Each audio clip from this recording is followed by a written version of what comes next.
My 30F spouse, 35M, has been acting incredibly strange. Do I need to help him, or do I need to escape? Sorry about formatting, I'm on mobile, and I'm really shaken up as I write this. My 30F spouse, 35M, has been experiencing behavior that has only become increasingly concerning.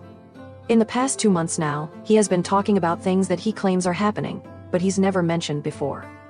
As some background info, when his behavior first started getting concerning, I managed to convince him to go to the hospital to get checked out for his mental health.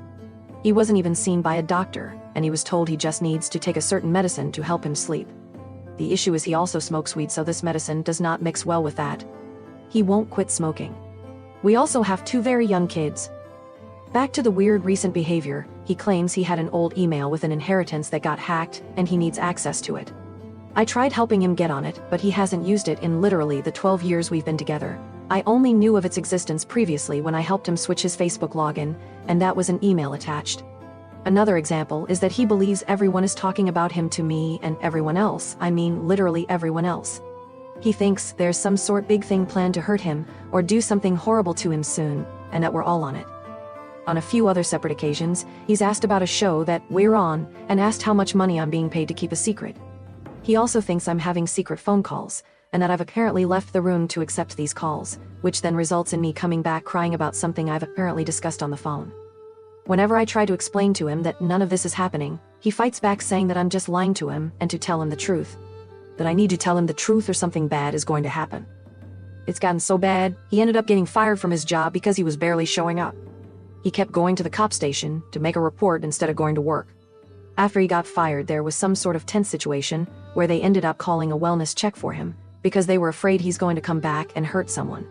The cops showed up while I was also home, and he said he wouldn't hurt someone, he only acts in defense. In the recent weeks, he's gone from screaming at me demanding answers to just not talking to me at all. At this point, I'd rather he just not interact with me. The reason I'm writing this is because of what happened today. It was a nice day out, and I asked if he would come with me for a walk with our kids, to which he agreed to. He barely spoke a word to me or the kids on this walk, and when we came across a playground, I asked if we should take the kids there for a few minutes of play. He then got upset at me for suggesting it and said I always control everything, and I'm the queen of the decisions. I didn't even tell him we were doing that, I just asked. When I mentioned this, he just said, "Do whatever you want, like always," so I figured why not? So I played with the kids at the playground and he did his own thing. Someone left a couple various balls there, and he was throwing them around. He then picked up the football and threw it in my direction. It flew past me a couple feet from me. I asked why he did that, and he said, "Why are you upset? It didn't hit you," to which I responded, "Well, what if it did?" He then said, "If I wanted it to hit you in the head, I would have thrown it that way." Then he started on a rant about how he's going through the same thing with everyone lying to him.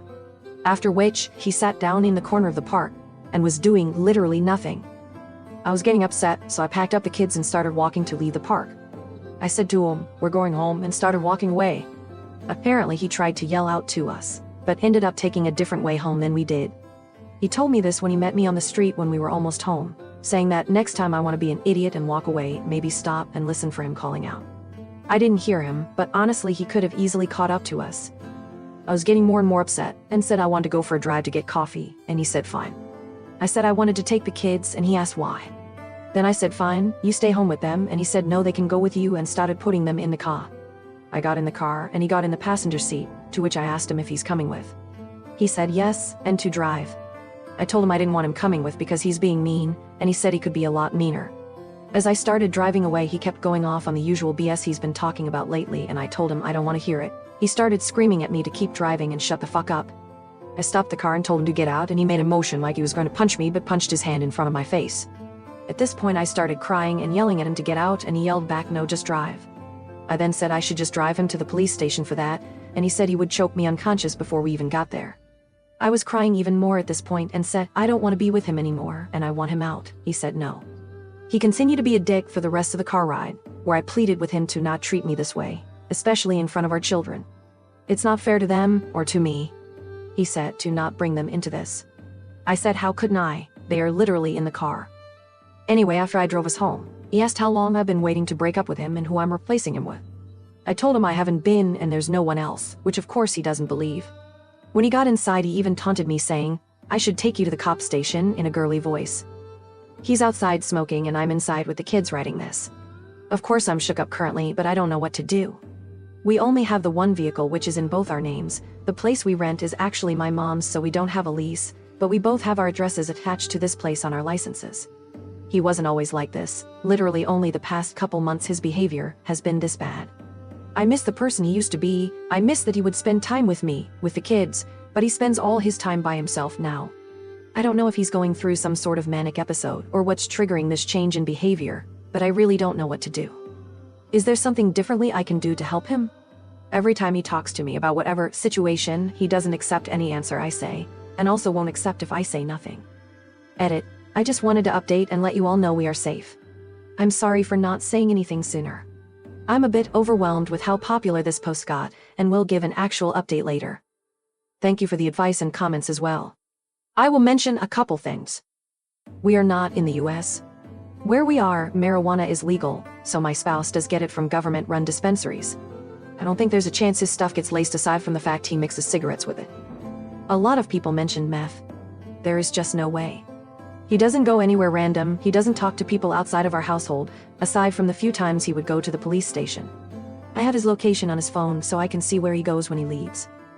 Relevant comments. Mr. Bezo, I just want to say, I was that terrified kid in the backseat. Absolutely traumatizing. My mom always came up with an excuse as to why we couldn't leave the house or leave Dad. Made me suffer for many years of my life, and I'm 28 years old trying to deal with the trauma it has given me. Please stop making excuses and leave. Get out for the kids. My mom never did, and it truly has ruined my mental health. Cora Cricket, while this is way more urgent than everyone seems to be acting. Are you able to sneak yourself and your kids out right now while he's smoking? You could start by going to the police station and telling them what's going on. They should hopefully be able to connect you to resources for families fleeing domestic abuse. If you have someone you can stay with, then that makes it easier, but either way do not spend another night in that house with him, and definitely don't let your kids around him unsupervised. If you can't sneak out, I would call 911, tell them what just happened and about his threats, and that you need to get out, but that you are afraid for you and your children's safety. They are not always the most helpful, but something needs to happen.